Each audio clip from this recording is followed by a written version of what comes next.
নমস্কাৰ ইতিমধ্যে আমাৰ শিলবস্তিৰ পৰা এটা ফেঁচা চৰাই এটা উদ্ধাৰ কৰা হ'ল আৰু আমি হিন্দু সকলোৱে জানো যে ফেঁচা চৰাই আমাৰ লক্ষীৰ বাহন হয়। তো আমাৰ শিলবস্তিৰ স্থানীয় ৰাইজ আমাৰ কালুদা সেই ফেঁচা চৰাইটো পাইছে, পাই পিনে এতিয়া আমাৰ ফৰেষ্ট অফিচলৈ লৈ আহিছে। হয় কালুদা, আপুনি এই ফেঁচা চৰাইটো ক'ত পাইছিলে? মই দোকানত বহি আছিলোঁ। মোৰ ঘৰ হ'ল লংকা শিলবস্তি ৱাৰ্ড নম্বৰ 7, তাতে মোৰ দোকান। আৰু মোৰ দোকানৰ কাষত দেখা পাইছোঁ যে এটা পেঁচা চৰাই, যিটো এই পেঁচা চৰাইটো আমি হিন্দু সমাজে এটা লক্ষীৰ বাহন বুলি আমি মানো।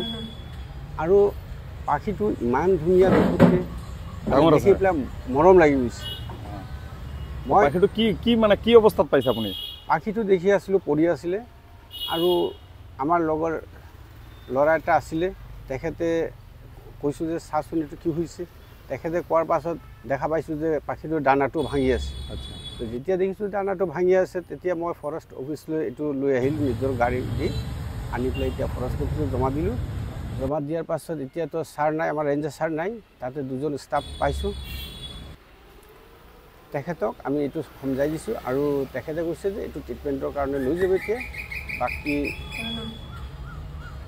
এতিয়া কি হয় তাৰপিছত আমি খবৰ ল'ম। ঠিক আছে, ধন্যবাদ।